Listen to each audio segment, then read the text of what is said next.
servo do Senhor, em nome de Jesus. Senhor, meu Deus, Pai Todo-Poderoso, neste momento, Pai, queremos te apresentar o teu filho na palma das tuas mãos, a qual, meu Deus, tu preparou para esta noite, Pai, para que ele possa, meu Senhor, ministrar a tua palavra, Senhor. Sabemos que a palavra, Senhor, é tua. A palavra, meu Deus, ela é poderosa. A palavra, ela penetra no coração do ser humano, meu Pai. Meu Pai, nesta noite, vai tomando o teu servo na palma das tuas mãos, meu Pai. Espírito Santo da verdade, vai testificando, Senhor, a vida do teu filho na palma das tuas mãos, Pai. Ajuda, meu Pai, a ele ministrar a tua palavra, em nome de Jesus. Amém. Graças a Deus. Você pode aplaudir o Senhor nesta noite.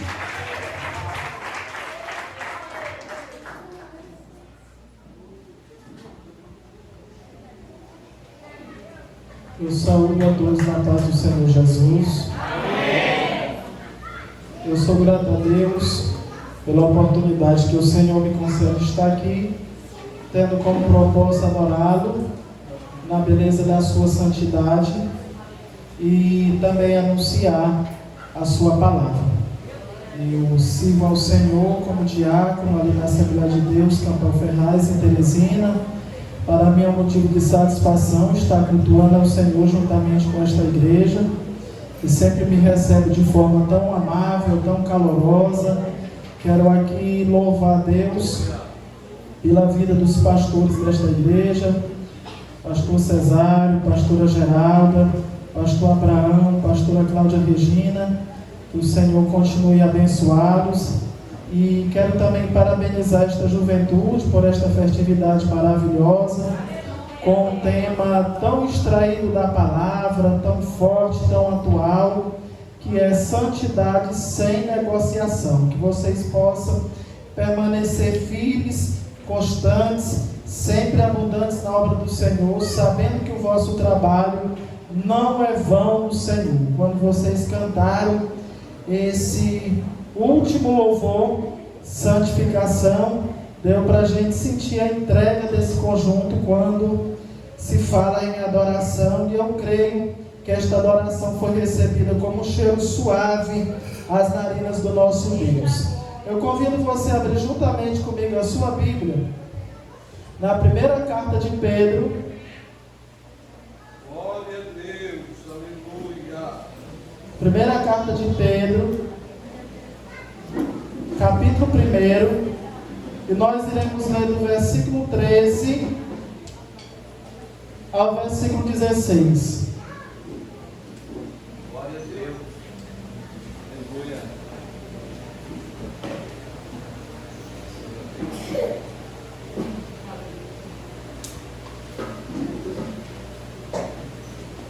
Primeiro Pedro, capítulo 1, do versículo 13 ao versículo 16, diz-nos assim a palavra: portanto, cingindo os lombos do vosso entendimento, sede sóbrios, e esperai inteiramente na graça que se vos ofereceu na revelação de Jesus Cristo.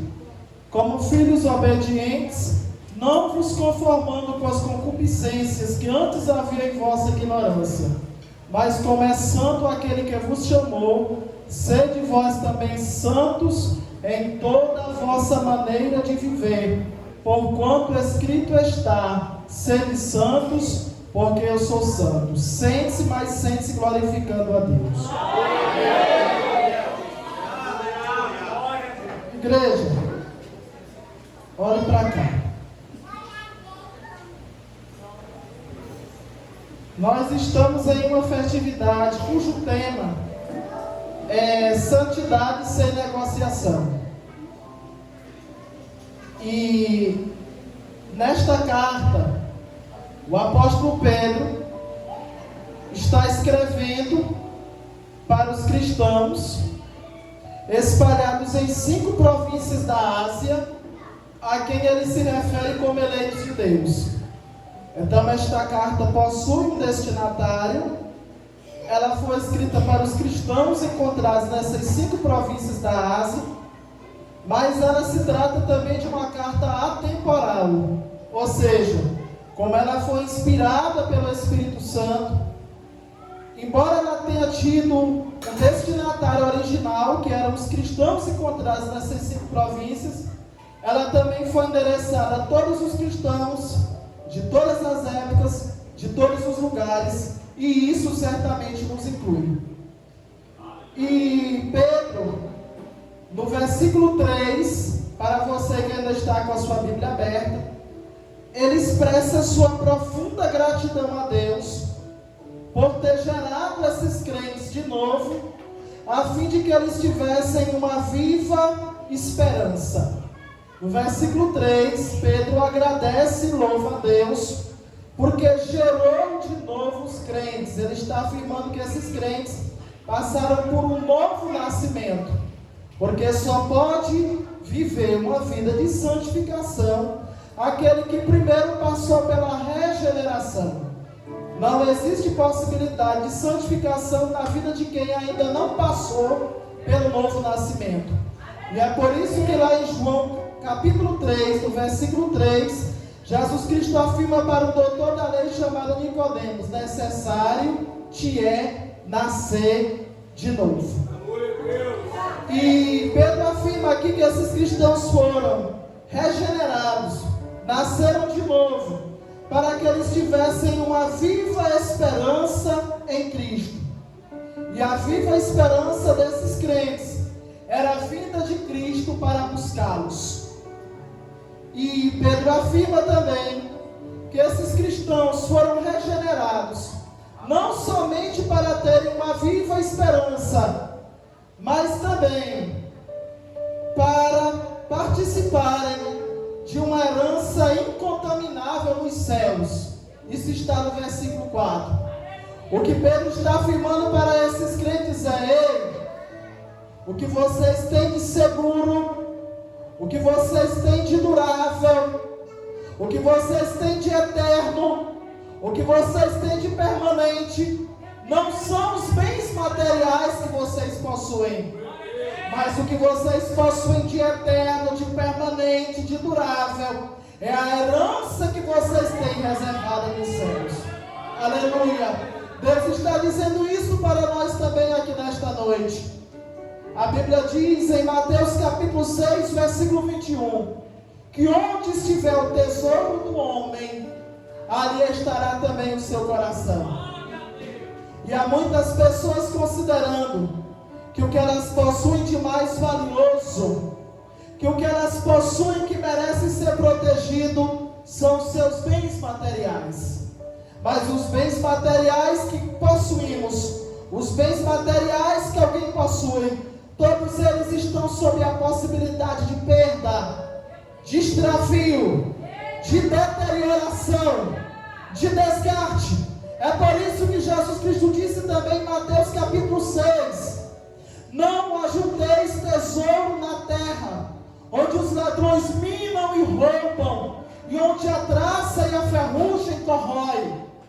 Então, quando Pedro afirma: ei, vocês possuem uma herança incontaminável, que não murcha, reservada para vós nos céus, o que ele está afirmando é: ei, retirem o coração de vocês do que é terreno, retirem o coração de vocês do que é material, retirem o coração de vocês daquilo que pode ser destruído, daquilo que pode ser facilmente perdido, e coloquem o coração de vocês naquilo que é eterno, naquilo que é celestial, naquilo que é espiritual, naquilo que está guardado junto a Deus.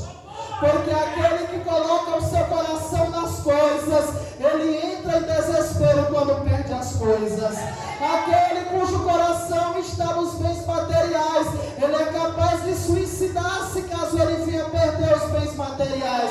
Mas o cristão cujo coração está nas coisas celestiais, o cristão que vive naquele plano que a Bíblia diz em Colossenses capítulo 3, versículo 1, portanto, se já ressuscitaste com Cristo, pensai nas coisas que são de cima, onde Cristo está sentado à direita de Deus. Ele pode até perder o carro, ele pode até perder a casa, ele pode até perder os bens materiais, mas ele não vai permitir que isto lhe desespere, ele não vai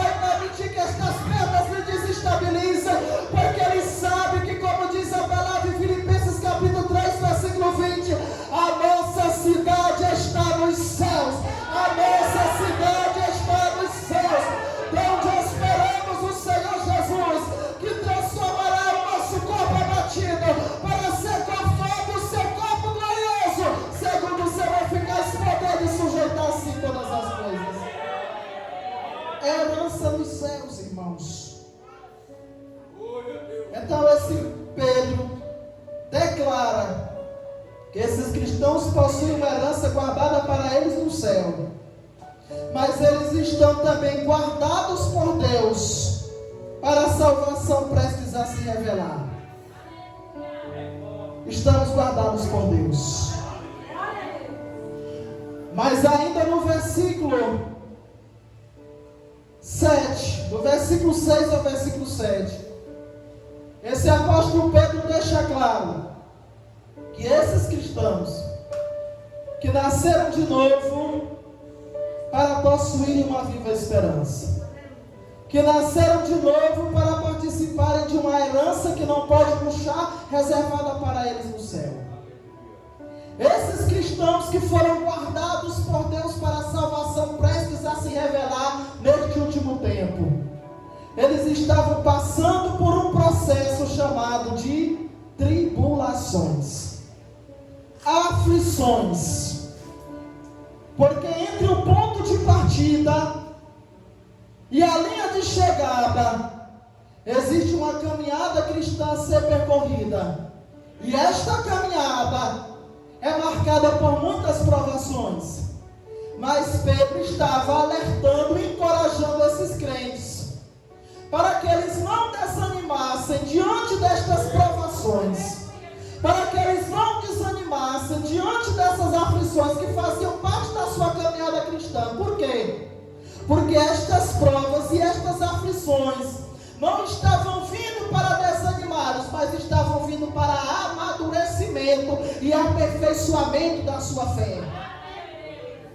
Então ele afirma no versículo 8 que esses crentes possuíam tanta fé no Senhor Jesus, o qual eles nunca haviam visto, porém o amavam, que esta fé produzia nos seus corações alegria, e esta alegria que os capacitava a perseverar, independente das provações que eles estavam enfrentando. Esta mesma alegria que pulsa dentro da sua alma. Há pessoas que convivem com você e não compreendem, porque apesar de tantas tribulações que você passa o dia todo cantando.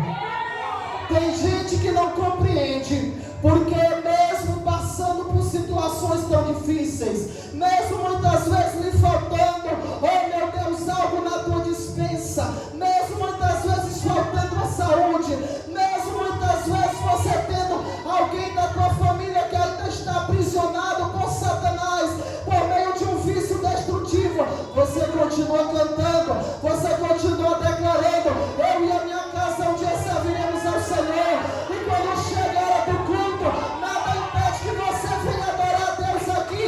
Sabe por que é, meu irmão? É porque a alegria do Espírito é proporcionada, oh meu Deus, ela jorra dentro da tua alma, ela jorra dentro do teu coração, e ela não depende das circunstâncias que você está vivendo, ela não depende da ausência de problemas, não, é a mesma alegria que Abacuque disse no capítulo 3, no versículo 17, porque ainda que a figueira não floresça, os campos não produzam mantimento, as ovelhas trabalhadas sejam arrebatadas e nos currais não hajam vagas, todavia eu me alegrarei no Senhor e exultarei no Deus da minha salvação.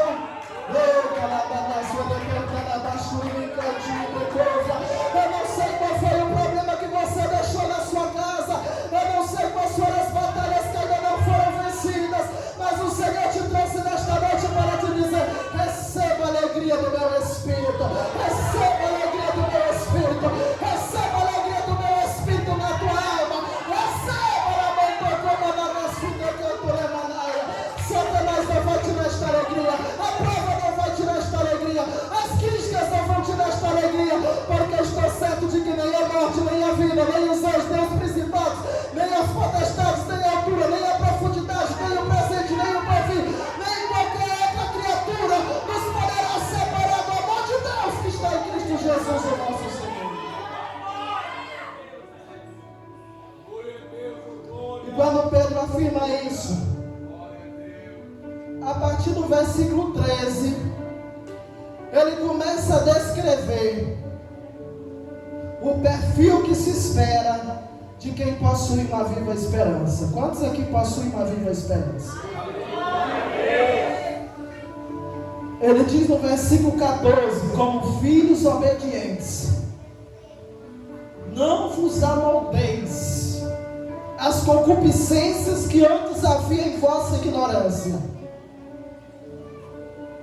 O que Pedro está afirmando é que esses crentes não deveriam mais se deixar escravizar, se deixar dominar pelos impulsos carnais que um dia os escravizaram. Irmãos, Pedro está afirmando: ei, não se deixem dominar pelas concupiscências que um dia escravizaram vocês. Porque o cristão é o único que jamais poderá desculpar-se de que reage ou se comporta assim, porque esse é o seu jeito. O cristão não pode dizer isso. O cristão é o único que não está autorizado a dizer: eu reajo assim porque é o meu jeito, eu comporto assim porque é o meu jeito, eu respondo assim porque é o meu jeito, eu revido assim porque é o meu jeito. Porque nós não fomos chamados para sermos do nosso jeito, nós somos chamados para ser do jeito de Jesus. É como Paulo disse em Gálatas capítulo 2, versículo 20: já estou crucificado com Cristo, e a vida que agora vivo, vivo na fé do Filho de Deus, que me amou e a si mesmo se entregou por mim. Não vivo mais eu, mas Cristo vive em mim. O cristão não pode desculpar-se de que reage ou se comporta de determinada maneira, porque esse é o seu jeito. Por quê? Porque nós estamos em um processo de santificação. E o que é santificação? Santificação é a implantação da natureza de Deus em nós. Através da santificação, o crente se torna parecido cada dia mais com Deus, nas suas qualidades morais. A santidade, a santificação é um processo que se iniciou no dia da nossa conversão a Cristo, se estende durante toda a nossa vida terrena e só irá se concluir no dia do arrebatamento da igreja. A santificação, torna a dizer, é a implantação da natureza de Deus em nós. Santificação significa separação do pecado e consagração a Deus. Santo não é sinônimo de perfeito, santo é sinônimo de separado. Você lembra de quando o tabernáculo foi dedicado a Deus? E todos os utensílios que eram utilizados no tabernáculo foram dedicados a Deus também? Significa dizer que somente Deus poderia fazer uso daqueles utensílios.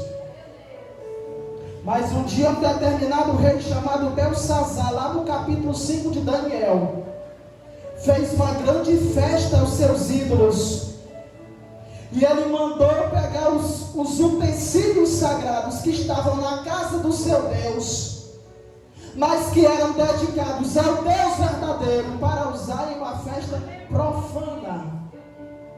Mas imediatamente apareceu uma mão misteriosa na parede que escreveu: Mene, Mene, Tekel, Parsim. Aquele rei foi punido por Deus, porque usou em uma festa profana aquilo que era dedicado a Deus.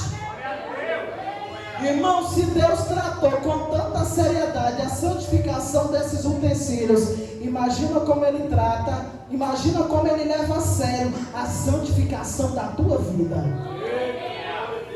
Imagina como Deus te considera como um tesouro particular que somente Ele pode usar.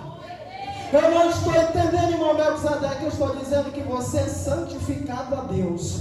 Você é separado exclusivamente para o uso dele. O Espírito Santo que habita em você tem ciúme. Deus não vai dividir você com o diabo. Deus não vai dividir você com o mundo. Deus não vai dividir você com o pecado.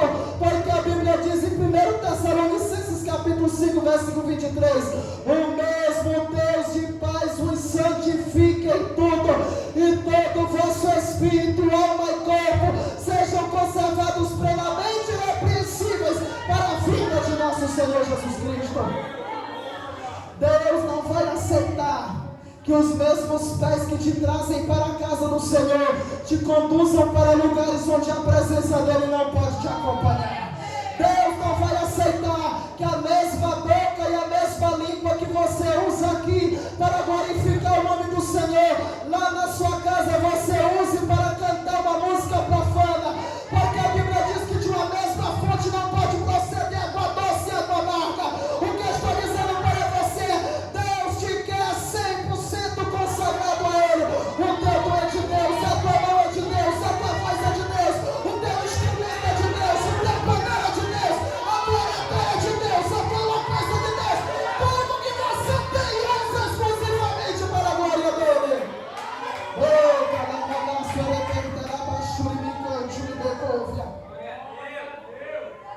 Santificação é a implantação da natureza de Deus em nós. Agora eu pergunto para você: é fácil a santidade, a natureza de Deus ser implantada em nós? É fácil esse processo? Não. John Stott, um escritor cristão, disse certa vez que alguma forma de sofrimento é indispensável para a nossa santificação. Porque tem dias que você vai ter que escolher entre ser feliz e ser santo. Todo crente, em algum dia, terá que escolher entre ser feliz e ser santo. Talvez você esteja vivendo esse dilema na sua vida. Mas se ele não é o de Deus para a minha vida, porque não compartilha da mesma fé que eu, por que eu continuo apaixonado? Para você sofrer.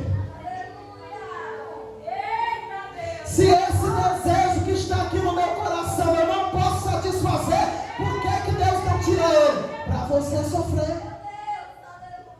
A luta do cristão é consigo mesmo. A luta do cristão é com a sua própria natureza. Não existe santificação sem luta com o nosso eu. Não existe santificação sem luta contra a nossa natureza carnal. O processo de Deus para nos santificar envolve dor, envolve renúncia, envolve sofrimento. Quem aqui nunca se viu em uma situação em que você se lançou diante de Deus, apresentando a Deus a tua natureza carnal e dizendo para Ele com toda sinceridade: Senhor, se Tu não me ajudares a vencer, esse impulso carnal é mais forte do que eu. É o processo da santificação. É o crente reconhecendo diante de Deus que ele é dependente de Deus para continuar santo. E talvez você chegou aqui nesse culto vivendo esse processo. Você é jovem que está aqui na casa do Senhor. Você está muito bonitinho, você está cheiroso, você está fardado, você já adorou a Deus hoje, você já entregou para Ele o teu culto. Mas o Senhor conhece o conflito interno que está sendo travado dentro de você. Ele sabe quais são os impulsos contra os quais você tem lutado. Ele sabe quais são os banquetes que Satanás tem te apresentado. Ele sabe quais são as tentações diante das quais muitas vezes você tem cedido. Mas nesta noite esta palavra veio para a sua vida, porque o Senhor deseja te fortalecer espiritualmente. Aqui há jovens que estão vivendo um conflito interno tão grande. A luta contra a sua natureza carnal está tão intensa que Satanás já chegou no teu ouvido e te disse: sai da igreja,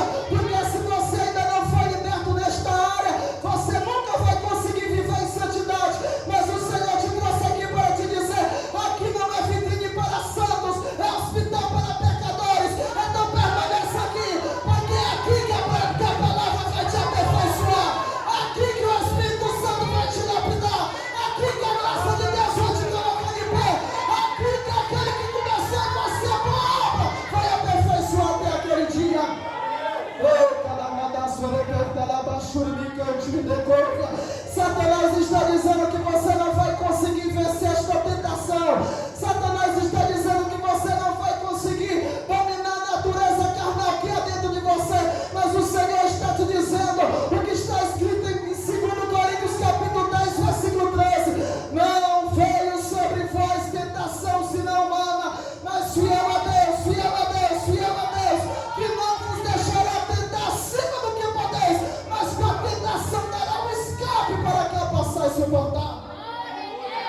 Receba o escape de Deus aqui nesta noite.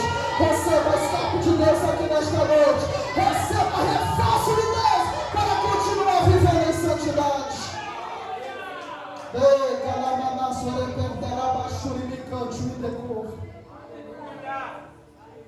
É a implantação da natureza de Deus em nós.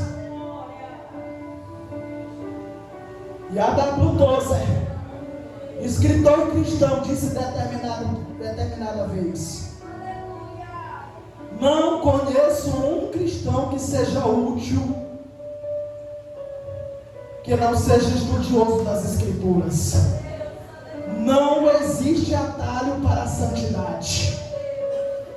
Ei, jovem, o que santifica a tua vida não é a lupa do teu líder, não é a fiscalização do teu pastor, porque sempre vão haver circunstâncias na tua vida em que estarão somente você e Deus.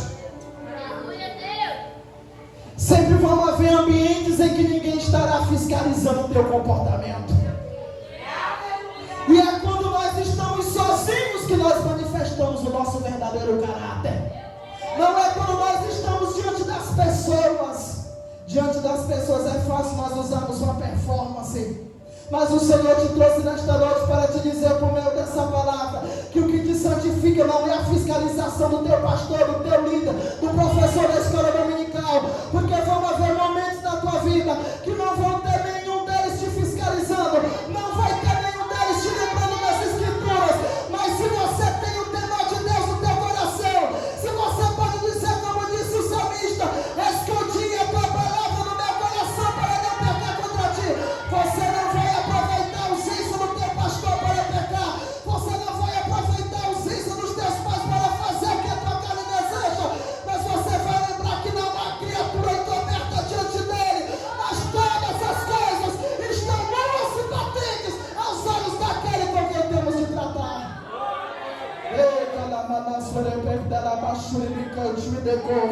O Senhor está te dizendo nesta noite: eu te conheço na tua intimidade, eu te conheço na tua interioridade, eu te conheço no teu particular. Aleluia, aleluia, aleluia. Santificação. Por que santidade? Porque a santidade, ela expressa o caráter de Deus em nós, provando que de fato somos seus filhos. Olhe para cá. Biologicamente falando, nós temos qualidades físicas e psicológicas dos nossos genitores. Temos ou não temos? Alguém olha para você e diz: tu é a cara do teu pai. Até o teu andar lembra dele. Pois é. Pois assim como humanamente falando, nós carregamos qualidades, traços físicos e psicológicos dos nossos pais. É através da santificação que nós expressamos que verdadeiramente o caráter de Deus está em nós. Porque se você perguntar para qualquer pessoa, independente do seu credo, se ela se considera filho de Deus, ela vai afirmar que é. Mas somente aquele que vive em santidade prova que de fato a natureza de Deus foi implantada dentro dele. Pois a Bíblia diz em 1 João capítulo 2, versículo 6: se alguém diz que está nele, também deve andar como ele andou. Por que santidade? Porque é a santidade que nos habilita a sermos usados por Deus. A Bíblia diz em 2 Timóteo capítulo 2, versículo 20 e versículo 21: que numa grande casa há toda sorte de vasos. Vasos de madeira e de barro e vasos de ouro e de prata. Uns para honra e outros para desonra. De sorte que se alguém se purificar destas coisas, será vaso para honra, santificado e idôneo para uso do Senhor e preparado para toda boa obra. Eu não estou entendendo, irmão Melquisedeque, o Espírito Santo está te falando aqui nesta noite. Você quer que eu te use tremendamente? Então te santifica. Você quer que eu manifeste o meu poder através da tua vida? Então te separa, então te consagra. Então permita que eu santifique e aperfeiçoe o teu caráter. Mas talvez você diga, mas irmão Melquisedeque, eu conheço meia dúzia de pessoas que vivem uma vida totalmente desalinhada com a palavra. Deus usa, que é uma beleza. Prega com autoridade, revela o profundo, o oculto e o escondido. Você conhece? Eu também conheço. Mas o fato de Deus usar uma pessoa não significa que Deus está aprovando o seu caráter. A Bíblia diz em Mateus capítulo 7, versículo 21, muitos me dirão naquele dia, Senhor, profetizamos em teu nome. Em teu nome expulsamos demônios e fizemos muitas maravilhas. Mas eu lhes direi abertamente, apartai-vos de mim, porque não vos conheço. Porque o que te salva não é o dom que você exerce. O que te salva, meu irmão, não é a quantidade de línguas que você fala na igreja. O que te salva, meu irmão, não é a tua credencial, não é os cursos teológicos que você possui, não são os diplomas que você tem fixado na parede do teu escritório. Não, não, não. O que prova que você é comprometido com Ele é a tua vida de santidade, é a tua vida de temor na presença dEle. Mas a Bíblia diz em 2 Timóteo capítulo 2, versículo 19, o fundamento de Deus permanece firme e tem este selo: o Senhor conhece os que são seus, e quem profere o nome de Cristo aparta-se da iniquidade. O Senhor está falando com você aqui nesta noite que o desejo de Deus é usar aquele que tem uma vida de santidade. Por que santidade? Porque a santidade é condição para nós vermos a Deus. A Bíblia diz em 1 João capítulo 3, versículo 1 ao versículo 3, amados, vede quão grande amor nos tem concedido o Pai, que fôssemos chamados filhos de Deus. Por isso o mundo não nos conhece, porque não conhece a Ele. Amados, agora somos filhos de Deus, e ainda não é manifesto o que havemos de ser, mas sabemos que quando Ele se manifestar, seremos semelhantes a Ele, porque assim como Ele é, o veremos. E qualquer que nele tem esta esperança, purifica-se a si mesmo, como também Ele é puro. Por que santificação? Porque é a condição para nós vermos Deus. Hebreus capítulo 2, versículo 14, já foi citado aqui nesta noite. Segui a paz com todos e a santificação, sem a qual ninguém verá a Deus. Ei, jovem, eu disse no início da mensagem que santificação significa separação. Se santificação significa separação, o que é que Satanás mais utiliza para corromper a nossa santificação? É a mistura. Porque muitas vezes quando nós nos misturamos, nós também perdemos a nossa identidade. Você sabe por que Deus alertava tanto ao seu povo que eles não estreitassem relacionamentos com as nações idólatras? Porque era mais fácil as nações idólatras levar o povo de Deus para a idolatria do que o povo de Deus levar as nações idólatras a adorar o verdadeiro Deus. E é por isso que a Bíblia diz em 2 Coríntios capítulo 6, versículo 14: não vos prendais ao jugo desigual com os infiéis.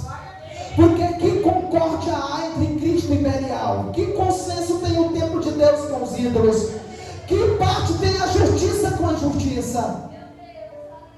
Quando nós nos misturamos, nós corremos o risco de perder a nossa identidade.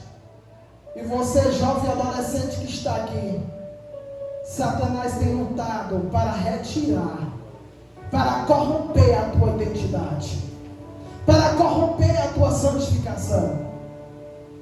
Você está aqui adorando a Deus, mas quando você está lá na tua faculdade, quando você está lá no teu colégio, quantas vezes Satanás já usou alguém para te perguntar se o teu corpo pede sexo, porque você ainda não teve uma experiência sexual? E você não vai responder que não faz isso porque a tua religião não permite. Você vai responder que o teu corpo é templo do Espírito Santo, morada do Deus vivente, e que você não vai se contaminar por meio do pecado. Quantas vezes lá na tua escola, quantas vezes lá na tua faculdade, alguém usado por Satanás já chegou para você e disse: por que você não usa droga? Por que você não bebe o álcool? Isso vai te trazer sensações de prazer, de alegria, de êxtase, de euforia que você ainda não conheceu.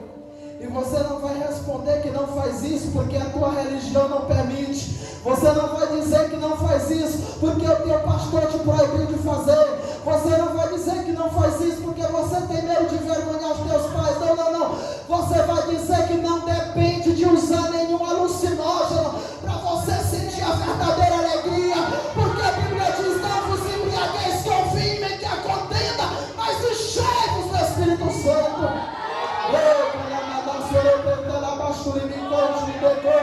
Aleluia. Satanás está tentando te envergonhar no teu ambiente de trabalho, na tua escola, usando pessoas para te perguntar por que todo mundo faz e você não faz, por que todo mundo veste e você não veste, por que todo mundo participa e você não participa. E agora eu vou usar a frase que toda mãe já usou para repreender o seu filho: é porque você não é todo mundo mesmo, você é geração eleita, você é nação santa, você é sacerdócio real, você foi escolhido, você não vai ser influenciado, você vai influenciar esta geração com o Evangelho de Cristo.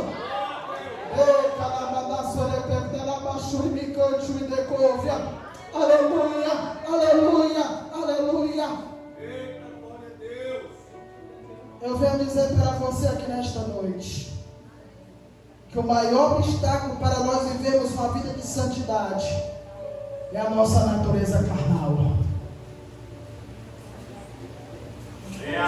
É a nossa natureza adâmica.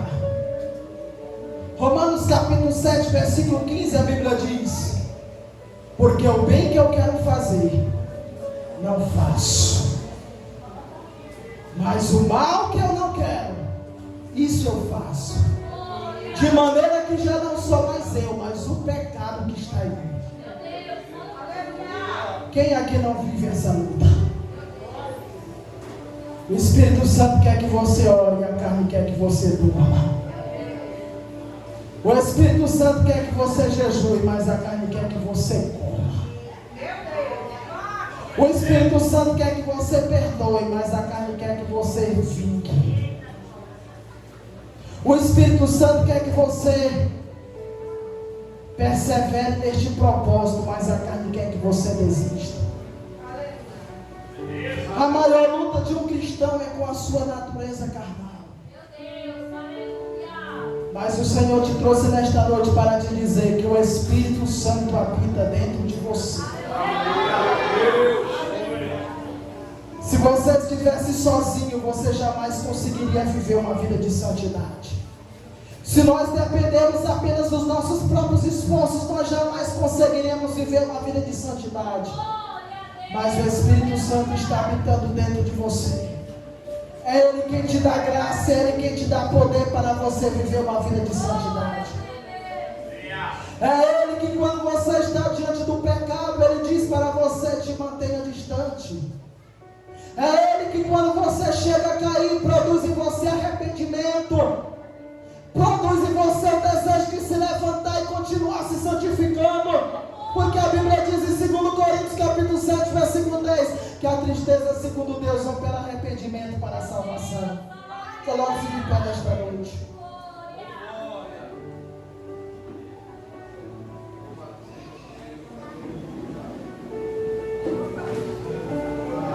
É como diz o antigo hino daquele grupo de louvor, Voz da Verdade, que os mais antigos conhecem, não que eu seja antigo. Quando penso fazer o bem, o mal já pratiquei. É a luta de todo cristão para viver uma vida de santidade. Eu quero orar por essa juventude. Todos os jovens que estiverem aqui, eu convido você a vir até o altar nessa noite.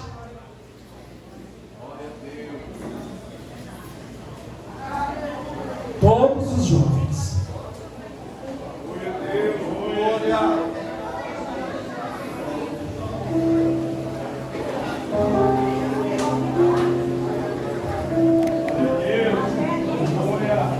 Igreja, aqui não tem apenas adolescentes e jovens.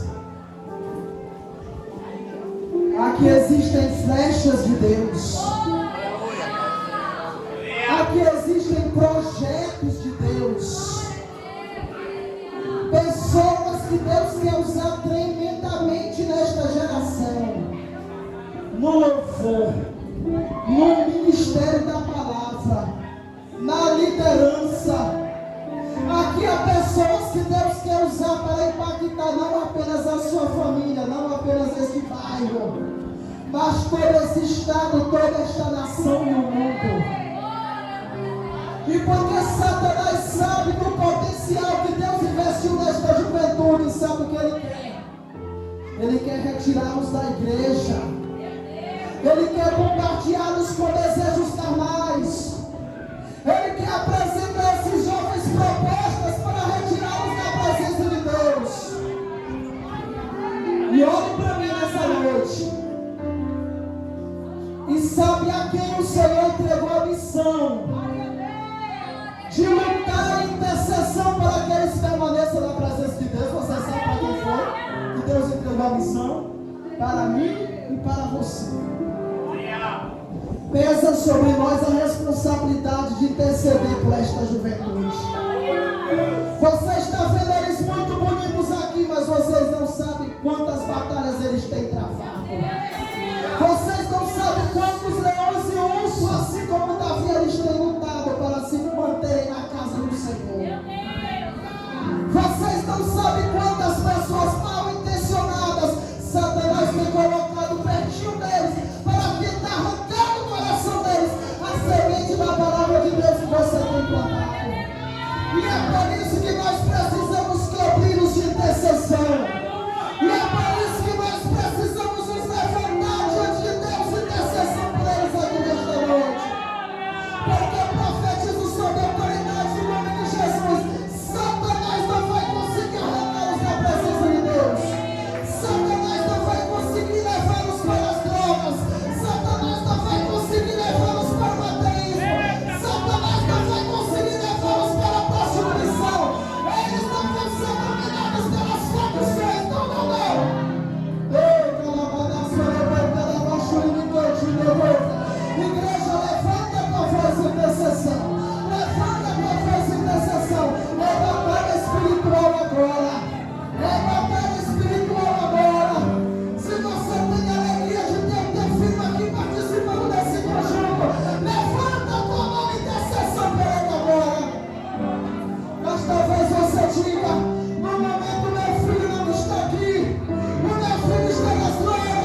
chorando aqui nesta noite.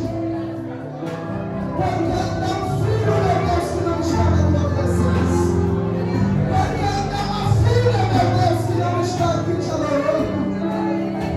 Meu Deus, a tua filha está angustiada agora. Mas a tua palavra diz que os que semeam por lágrimas semearão por alegria. A tua palavra diz que aquele que leva para a sua essa semente, andando chorando, voltará sempre a ter alegria trazendo consigo seus olhos. Senhor, liberta. Senhor, retira do alto, retira das portas, retira da prostituição, retira, meu Deus, tira o que Satanás tem aprisionado. Traz pra cá, traz pra cá, traz pra cá, traz pra tua presença, Jesus.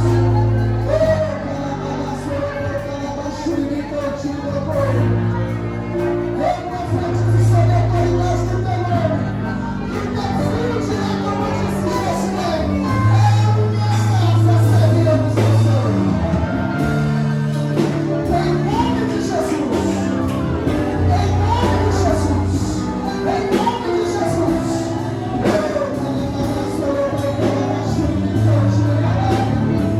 Receba a graça de Deus. Receba a graça de Deus. Receba a graça de Deus. Ele está te renovando. Ele está te renovando.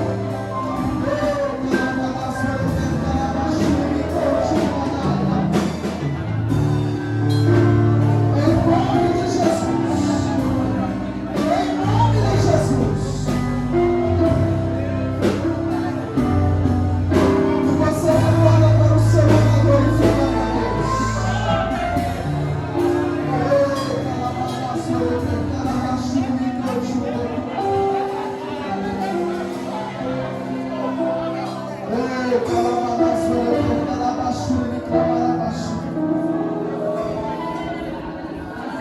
Você não tem noção do que Deus está fazendo aqui. Você não tem noção dos dardos inflamados do maligno que estão sendo desfeitos aqui nesta noite.